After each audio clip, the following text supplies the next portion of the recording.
So welcome to the first panel, ladies and gentlemen, and welcome to Munich. I only came here once before. I came to the third one, and based on my experience so far, it's always a hot, sunny day on the day of the Munich Cybersecurity Conference. So the sun's beating down. I have every sympathy for the guys in the sunshine over there. 2 years ago when I was here in my capacity as the Director General of Digital Europe, which is the tech industry association, and I'd also had the privilege of leading a European Commission policy forum on the digital transformation of Europe's industry and enterprise. A fantastic forum brought together many brilliant people, and of course cybersecurity was very much on the agenda then, as it remains on the agenda today. Now I spend time, I'm in that delightful phase of my career where I can do a series of things, and one of the things I'm doing is as a global tech advisor to a communications company, Burson, Cohn & Wolfe, which is a merger of two of the many WPP communications companies, Burson Marsteller and Cohn & Wolfe. And one of our clients is Telstra, the Australian telecommunications company. And this is relevant to our panel this afternoon. They're just about to produce a report. It'll come out at the end of this month. Looking at digital transformation on a global basis. And they've surveyed, I think, over 3,800 individuals in a dozen or so markets and 14, I think, geographies. And two things emerged from that. One that is very relevant for today is that the protection of digital assets is very high on the agenda of everyone undergoing digital transformation. You'd sort of think that would be the case, wouldn't you? But it's reassuring that that comes out in the survey. But the other thing that's relevant to our panel and our discussion this afternoon is that this survey looked at digital transformation through 4 different lenses, if you will. It looked at it through the lens of process. It looked at it through the lens of technology. How well do people understand the technology? It looked at it very importantly through the lens of process. And finally, through the lens of people. And in a way, I think that's the way the panels have been organised during this conference this afternoon. And we have the privilege of organising and talking about that first topic, the last in my list, of people. So I can sit down, not turn my back now to my panellists. Now, I am joined by 5 great panelists who are all going to make a really good contribution to this.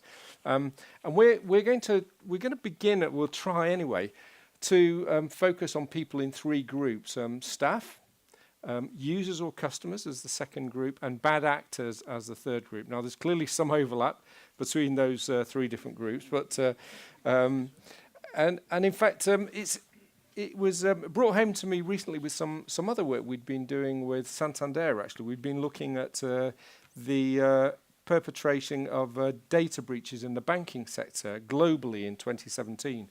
And this was a piece of work that I think IBM had done. And I was quite surprised to find that of those data breaches, only 42% were due to outsiders, only 5% were due to malicious or bad actors, and over half were inadvertent insiders. So it's very relevant that we're talking over half. I mean, that's staggering.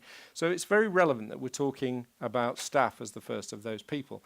Now, let me introduce the panelists to you. So starting on my right, Larry Clinton.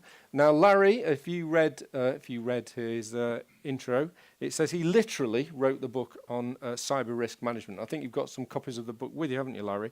The Cyber Risk Management Handbook, published by the National Association of Corporate Directors and endorsed by the US government. And last year, in conjunction with BSI here in Germany, you produced the German edition of the handbook as well. So it's great to have you on the panel too. Motohiro Tsuchiya, I hope I pronounced that correctly, is a professor at the Keio University Graduate School of Media and Governance in Japan, but he's also been the deputy director of the university's Global Research Institute since 2016. You've done more than written the book. I think you've written about 30 books. This guy's written on intelligence and national security, cyber terror, cyber security, and international relations. So we won't carry on through the sort of competing on number of books, Kiersten, at this point. Kiersten's already had a brief introduction. She's the managing director of the Cyber Readiness Institute, and it brings together senior leaders of global companies, so big companies coming together to help small companies, small and medium-sized companies, improve their cybersecurity. And your creds, Kiersten, very impressive, was formerly the executive director of the US Presidential Commission on Enhancing National Cybersecurity. So a lot of experience to bring to our panel. On my immediate left, Stefan Micklitz is the engineering director at Google here in Munich, responsible for privacy and identity. And you manage engineering teams who provide, I mean, a lot of engineers in your teams, I think, provide users and staff with the tools to control and manage their privacy. And I know you also help with the development of the Google products as well. But last but by no means least, who's actually going to kick us off in this discussion, is Stefan Ludus. Now, Stefan, I think you've got a brilliant job, Stefan. It's very impressive. He's the Computer Security Officer at CERN, which, as you know, is the European Organisation for Particle Physics based in Switzerland. 2,500 staff, so that's a pretty good start, you know, for our discussion. But interestingly also, when I counted 17,500 scientists around the world, maybe more now, involved in CERN's research. We're clearly all going to have their fingers in your system somehow. And we want to start with Stefan on this issue of on staff, because Stefan, when we were having a pre-discussion, you were actually quite vocal about the quality of the people that were joining you and their ability to cope with the demands on them to help us protect our digital assets. So get the ball rolling, Stefan, if you would. No offense there. I didn't want to offend anybody, but just from coming back to cybersecurity, risk is proportional to the threat, to the probability of having vulnerabilities, and to the probability of consequences. I don't control the threat part, so I don't train attackers. But I'm doing the defense, so I have to bear the consequences. We're running lots and lots of different digital systems, like Airbus is doing. And the problem I'm facing, we're engaging with students. We're hiring lots and lots of people coming from all over the world, working at CERN for master thesis or for bachelor thesis for short moment, doing development on control systems or on software developments. And what I see is that those students basically not coming with a cybersecurity mindset. We get web designers. They know brilliantly how to set a web page, web server, but they don't know how to do it securely. Database administrators don't know how to do it securely. So I was looking, why is that? And in many, many curriculums of universities, maybe not of some of the professors which are here, but many universities don't teach this. For your bachelor, you're doing operating systems, programming, databases, web servers. And if you ask about security, no, this comes later for the master.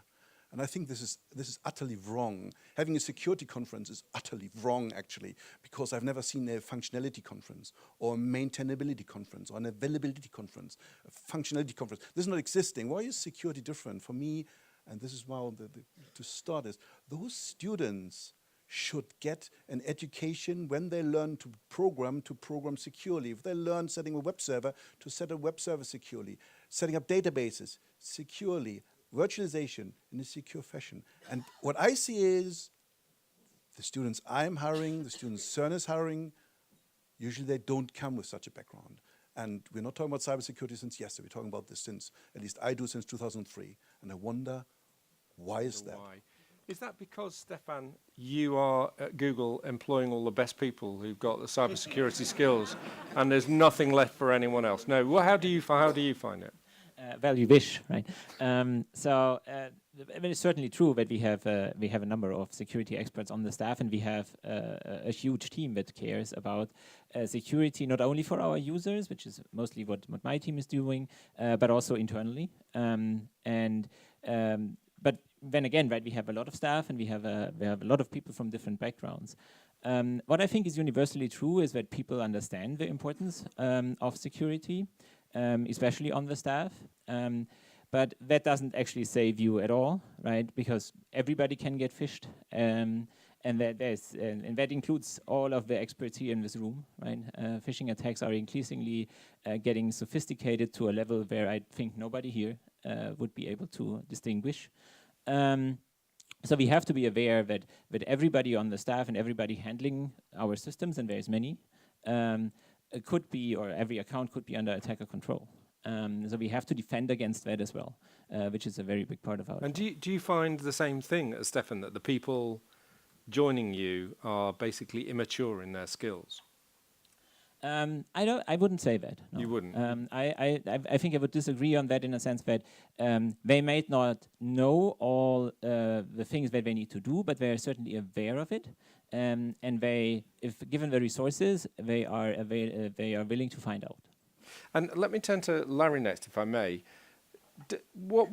So you've been running this program for a number of years. You've written a handbook. Why have you not fixed this, Larry? We're doing our best. One of the reasons I like to speak to European audiences, sometimes more than American audiences, is you folks are classically trained. So I think we should go back to Marcus Aurelius, who says, of all things, you must find the essence of it. And the essence of the problem in cybersecurity is not vulnerabilities. Technology is just how cyber attacks occur. For us to get to the essence of this, we need to understand why the attacks occur. And the core problem is economic. The economic balance in cybersecurity is attacks are cheap to acquire, easy to operate, very profitable. You have a great business model. And on the other hand, the defenders were defending an inherently vulnerable system. We're always one step down to the attacker. They have first mover advantage, and we have virtually no law enforcement. Yeah, but Larry, I'm going to interrupt you. That's the bad. Those are the bad guys. What about the 50% of inadvertent? No. This is the point. Is that we're asking the wrong questions. We need to change the paradigm.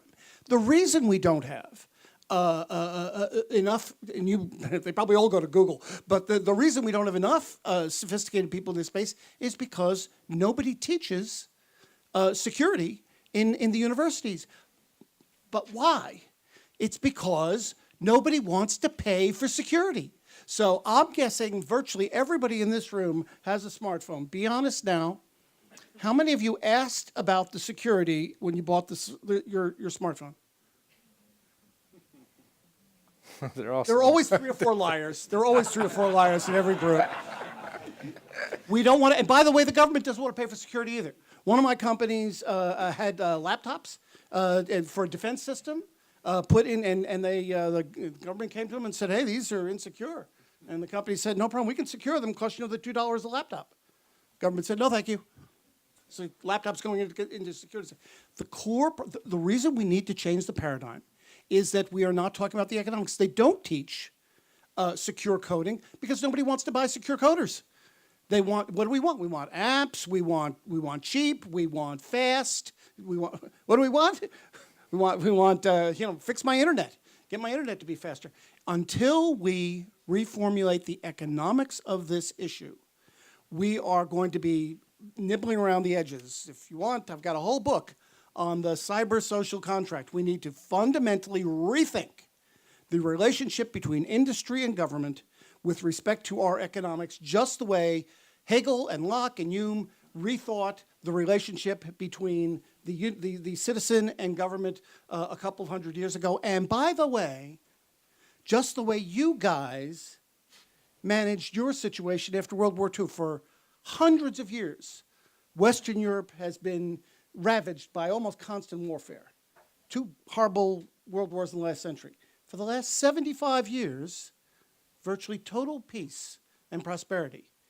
Did you solve that problem by resolving all of the vulnerabilities at the borders? Or did you get to the essence of it and realize you needed to work together? You were at essence all Europeans. You needed to erect new models with new ways of interacting, and entities that thought of themselves as competitors for years needed to start to work together. When you did that, you got 75 years of world peace. Government and industry need to do that now. All these wonderful partnership programs, I'm involved with a lot of, we're nibbling around the edges. And they're not real partnerships. Not the way Google does a partnership with a company. You're going to partnership where you sit down and you talk about the economics and make sure it's profitable for both. That doesn't happen with industry-government talks. That's the reason. Kiersten, you've worked on both sides of this partnership, potential partnership, government and industry. Do you agree with Larry? Say no. Please say no. Makes it more interesting. It's getting hot in here. Yeah, getting hot. I'll just say no. But I want to step back from what Larry's saying a little bit, and that happens a lot. We go back and forth on this. So one of the things that you're talking about when you talk about the human, you referenced the commission that I worked on, and one of the key issues that we discussed in that commission was moving security away from the end user or educating the end user. And what you'll hopefully all think to yourself is, well, those are not necessarily in conflict. They can be reconciled. But there is this feeling when you talk to technology people, it's, just get the humans out of the loop. Well, that is ideal, but we don't live in the avatar world. Humans are going to be in this world, and humans do interact. So we've got to think about what do we need to do to educate the end user. And I would look at that in two environments, and one of which will align with what Larry's saying, and I'll just disagree with him at some point just to make it feel better for you, John, as we go through this. Thanks. But the first is we look at organizations. We have to educate our workforce. We have to educate the workforce on the basic elements, phishing, authentication, those elements where humans have direct interaction. And I really push back on the term cyber workforce. Certainly we have specialties that require engineering, math, and science. But really, each of us are part of the cyber workforce. And if we don't push that responsibility and that accountability to every individual, we're truly missing out on the opportunity to educate. The second piece of this is as you look at the organizations, we're also talking about society. So oftentimes in the United States, but it happens around the world, when you hear a breach, what you then hear the news stories coming out around are the individual saying, well, what if I was breached? What if they got my information? What are they going to do with it? What do I do now? And I would argue that that's actually not the question or the right time for the question.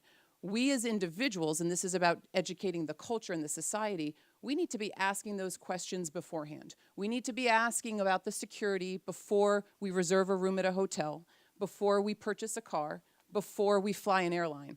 Because as long as we don't make security a differentiator, to Larry's point, companies won't make it a differentiator. We as consumers have to start making it a differentiator. We tend to think of humans as a liability when we think about security, but humans can also be an asset. An educated workforce, an educated society is an asset.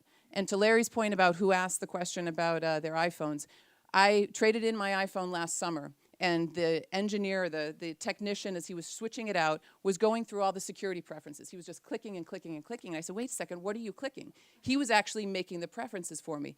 And I stepped back and I said, here is a great opportunity to educate an entire society. How many of us have Samsungs, have Apples, purchase them? When you are looking and you go to a store and they start clicking through for you, what an opportunity, because to Larry's point, we all hold a smartphone, for an individual to be able to be educated on this. So the point is, we have to be looking at security as a differentiator, not just in our society, but in organizations. And as leaders, and we talked about the boards earlier, top down, bottom up, we need to be requiring that accountability and that responsibility from all employees and from all citizens.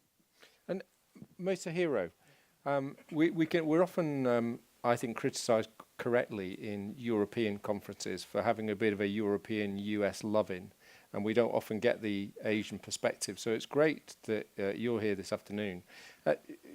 Should we learn anything else from Asian perspectives? We often feel that you're sort of more I can't imagine that story of going into the Apple store and the operator clicking through the options for you. Would that happen? Would that happen in Japan?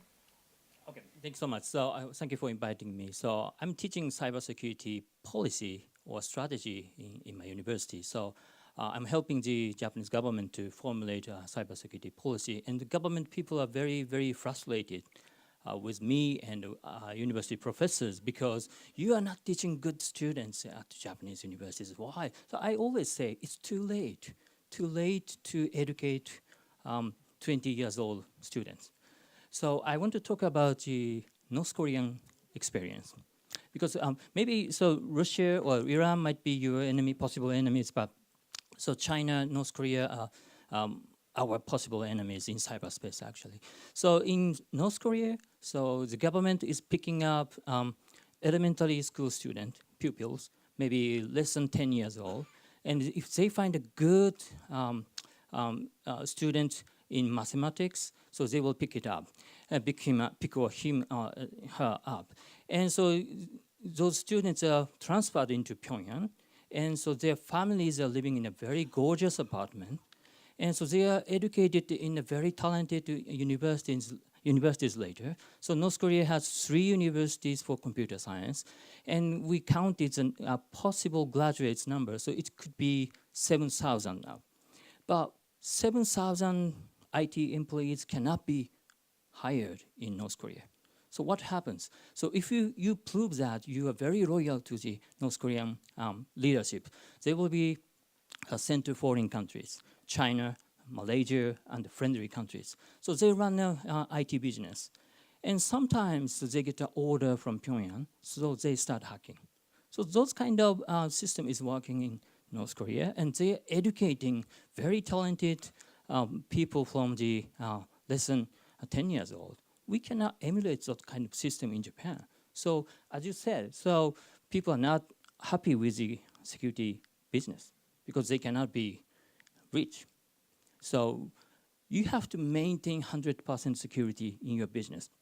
So if you cannot do that, you will be blamed. So why? So why we were breached?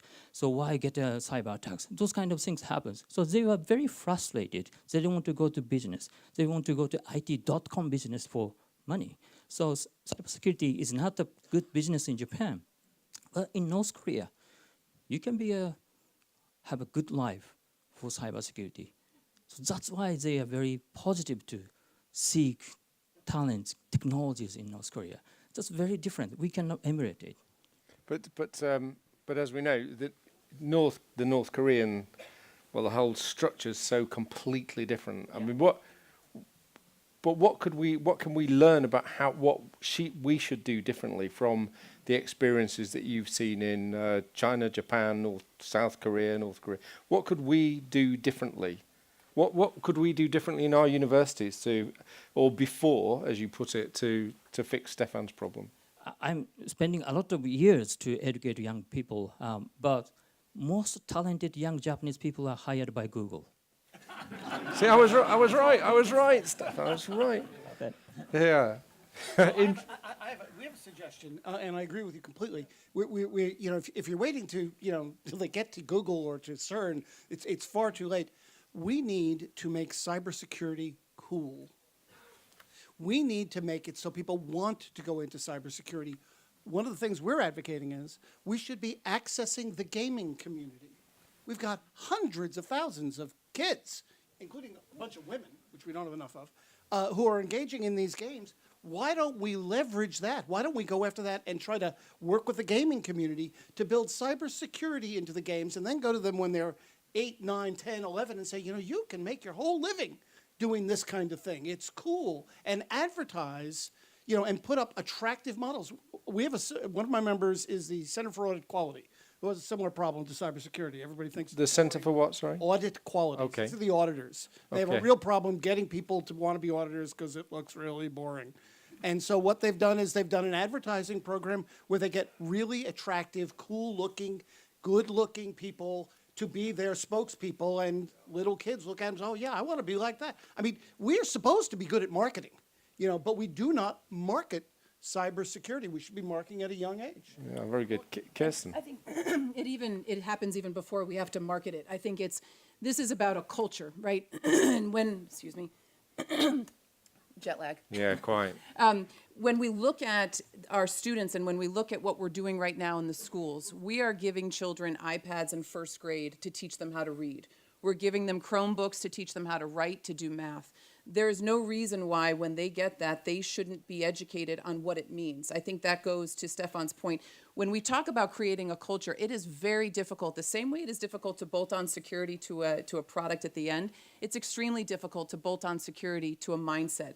We all know from languages, if you learn a language when you're born and you can learn 2 or 3 very easily at a young age, it's a lot more difficult to learn that second language when you're 30, 35, 40. It actually exponentially increases by 10 years.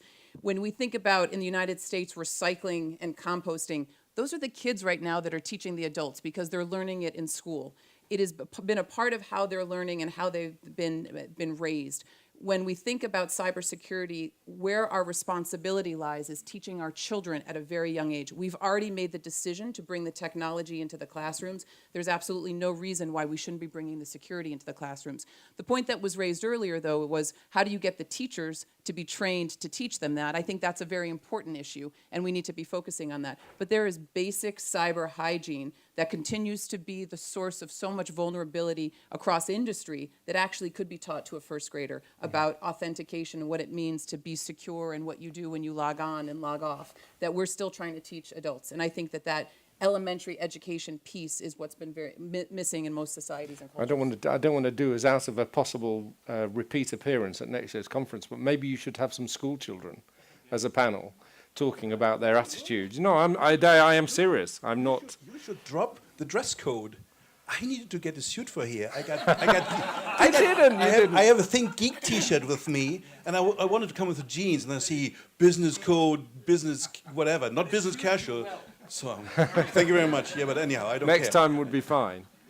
Do you have any thoughts on teaching kids early? Not necessarily teaching kids, but generally, I want to come back to thinking about like our users and like, as we are talking about humans, right? Like it's certainly very, very true that we need to invest in educating people, and then early on, I agree with that, right?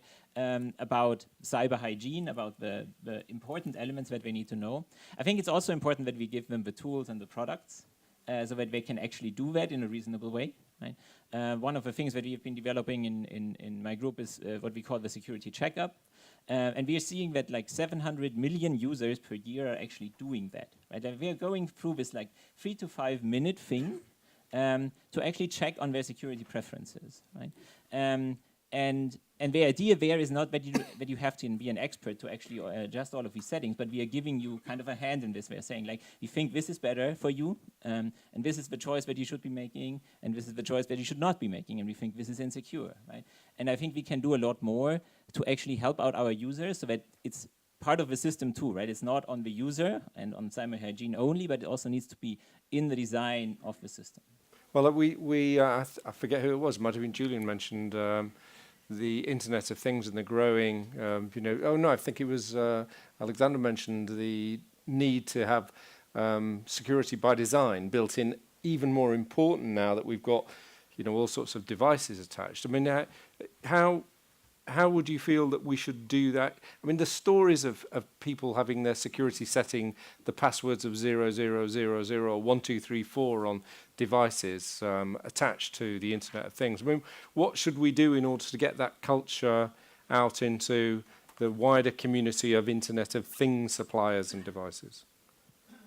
So I think, as I said, right, I think we can do a number of technological steps as well to make people aware of weak passwords, things that are kind of bad hygiene, right? Getting that out into a wider community of suppliers. I think that requires an effort all across the industry, right? To basically sync on what is kind of the standard that we want to have for passwords all across. Right? We are living in a world where most of the breaches that we are seeing are coming from things like collection 1, right? Databases of username password dumps, right? That is still the source of most of the breaches that we are seeing. For our users' accounts is password dumps where the same password was used all across, right? And I think we can actually get rid of that by making people aware of that, and also by having a standard of like what it should be for an account in any kind of scenario. I mean, we said we'd talk about staff and then users, and so it's good we've got onto users. I mean, I'm interested in this point about not putting too big a burden on the users, and it ties back to your point. I mean, the sort of economic cost of you could also think in terms of the hassle cost being an economic factor. If we say if you want to be secure, it's going to take you 10 minutes before you load up, or get going. I mean, how do we deal with this issue of making it easy to be secure as well as secure by design?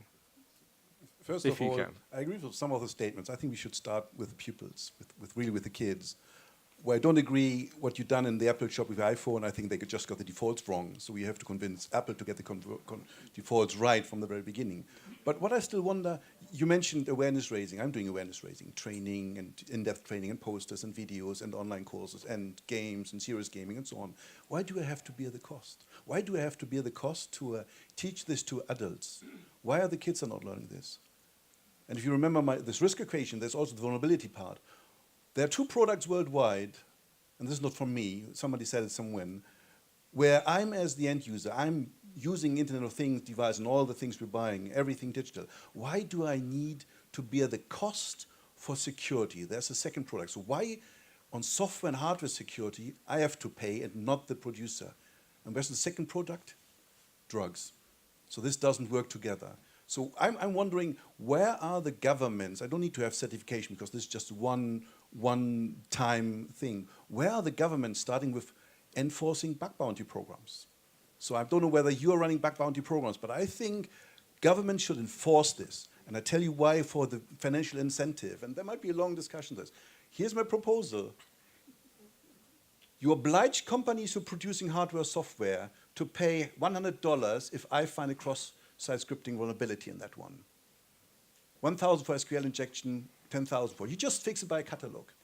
And the owner of the software has to pay to the first finder. So now the company has a choice. Invest the money in paying me, fine. Invest the money in the third-party company doing security for them, or investing in their own processes. And of course, it's not $100, it's proportional to the distribution of the software. And for open source, and that's the bad news, is government needs to jump in. So for open source, government has to pay. But I think this would give all the script kiddies, all the youngsters who would like to do security, an incentive, because cash counts. It will even give some of the script kiddies a chance to not sell on the black market, but come into the legal world. Well, what's your thoughts about this then, Larry? Because it does seem to me you said people don't want to pay for security. And if you followed that model, the software would just cost more, wouldn't it? Because they'd have to build it. So I haven't analyzed that model. It's an interesting idea. I'd like to think about it. But what I can tell you is we have thought a lot about incentives. And different incentives will work for different groups. You know, and I think more at an industrial level rather than a consumer level. But for example, and what we advocate is what we need to do is rebalance the economic model so that it is in the organization's best interest, profit motive, to build security in. So let's take IoT for an example. This is a big problem. And the model is, by the way, we have incentives throughout the economy in all sorts of different areas that we haven't applied to cybersecurity. For example, in pharmaceuticals, at least in the US. In pharmaceuticals, if you have a good track record with regard to the safety of your drugs, you get access to a fast-track method for patent approval. This is incredibly valuable. You know, getting quickly to market is really important, and you're just on the fast track. It's not like you get through automatically, but you get to go first in line. Why don't we give first in line to people? Why don't we have a similar sort of model for IoT devices, where if you have a good security record, you get a fast track with your next product coming by. Now we've got the companies wanting to maintain this. We could do the same in regulated industries with audits. If you know any of these industries that can't stand audits, they're expensive, they're boring, they're blah, blah, blah, blah. They hate them, you know, and they're really expensive. And a lot of times you have to do almost constant auditing. How about if you get a really good audit? You don't have to do one the next year or the next quarter or whatever. Then you've got an incentive to keep up that really good security record because you don't want to go back into the old system where you're doing audits quarterly as opposed to annually. And these I'm just offering as models, you know, without going into kind of the details back and forth. But I think that there are all sorts in agriculture, aviation, ground transport, pharmaceuticals, defense, even in security. The Safety Act should be applied better to cyber, that we can just take and apply to cybersecurity. But our field is so young, we haven't done that yet. Thank you, that Larry. will alter the model. Motohiro, you wanted to come in. So because I'm a political scientist, I don't believe in economic models at all, actually. So, but Right. so. Economists don't believe in Okay. So one thing I want to take is a reputation cost. That's important. So if you lose a face in cybersecurity, so companies, people are very, very frustrated. So losing a face is a very important factor. But so cyber hygiene, I don't believe it in, because it's very difficult. So these are people who care security here in this room. But I believe more than 20% of people do not wash your hands in restroom. I'm always watching people in security conferences. So people do not wash hands. So it's a basic hygiene, but people don't care. So that's the important thing. So Okay. you can name it. Oh, you didn't wash your hands. That's a reputation cost. That's the most important thing. Okay. Kiersten, don't eat the peanuts. That's hard to follow up. I think one of the things we also have to appreciate is we talk as if there's nothing happening, and there's clearly a lot happening. And I know we're going to hear from Terry Halverson later from Samsung. I mean, look at the products that are out there that are doing this well. There are products that are out there that are taking a look at this. What we haven't done well is cut across the IoT space. I think one of the interesting pieces, and we heard this earlier, that we're talking about digital security for critical infrastructure, and we talk about data. Data is our most critical asset right now, and data is held on everybody's device. Everybody holds critical data in their own way. We have to be thinking about how to secure that data, and also, as we're looking at these interdependencies, recognizing that we don't draw the line at critical infrastructure. Interdependencies, IoT, mean that our critical infrastructure is linked to that which is not critical. And so when we look across our culture, when we look across security, we have to do a better job at looking at, as Alexander was talking earlier, whole of government, whole of culture, whole of commerce, because we're trying to secure the digital economy, which is an intersection of industry, government, nonprofit, academia, all these other elements. And we've got to be looking at that without distinguishing and differentiating our own models for security, because it all requires a baseline level in order to raise the bar for security across the board. I'm going to, if it's okay with you, because we started a little bit late, I will aim to finish at 22, which gives us just over a little over 15 minutes. Hope that's okay.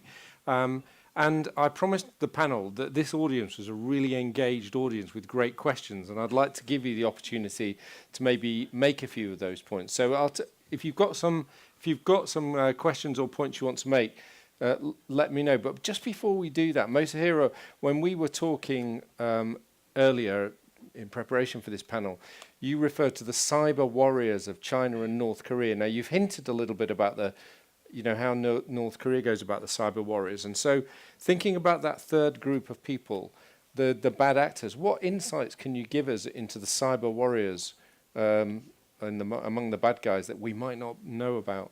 Yeah, I'm running a CJK Track 2 conference, so China, Japan, Korea Track 2, so scholars dialogue.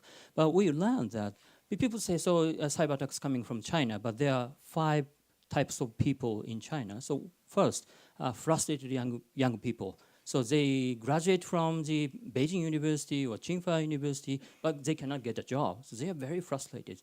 So they are having fun to attack foreign countries. The second is economic spies.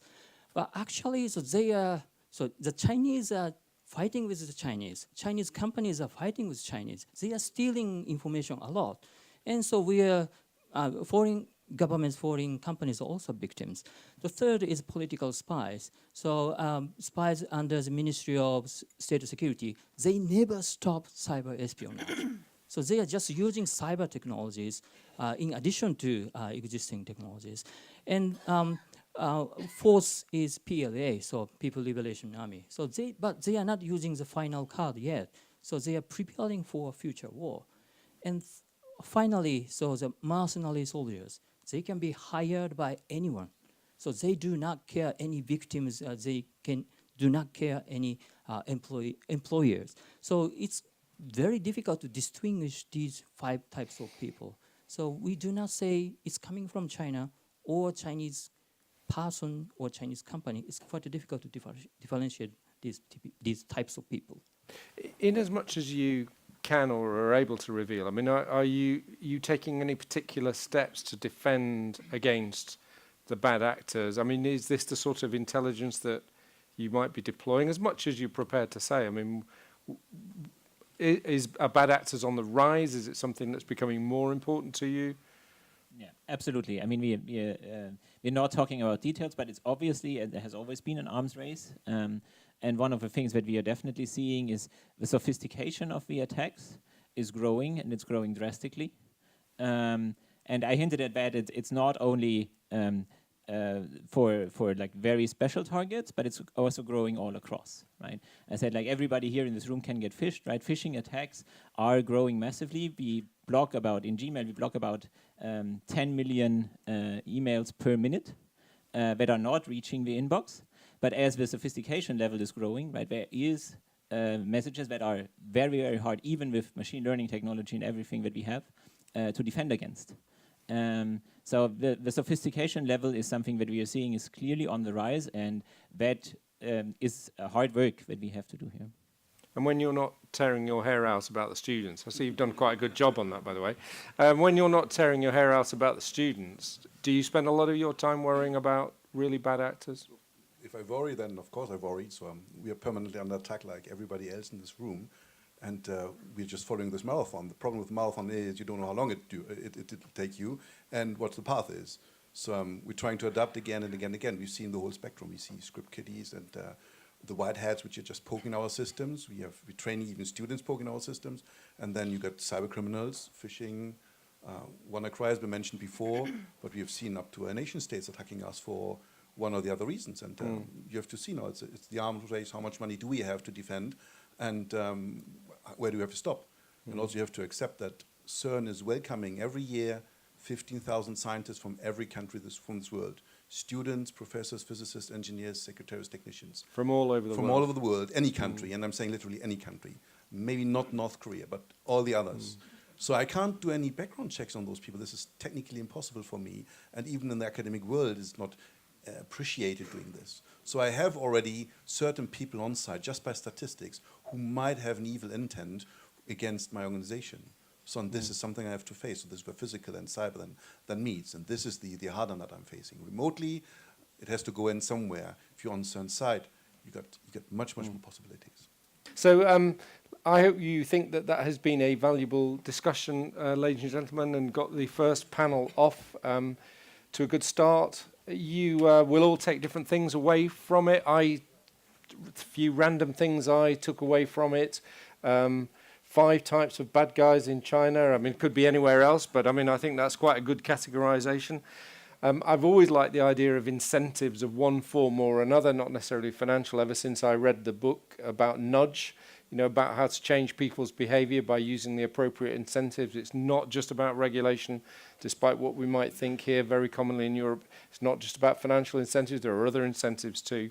But really, most of all, I took away from it, get rid of your ties, stop wearing dark suits, and let's try and make it cool. So that's us out of a job. So thank you very much, ladies and gentlemen. Thank you, John. Thank you very much. Thank you.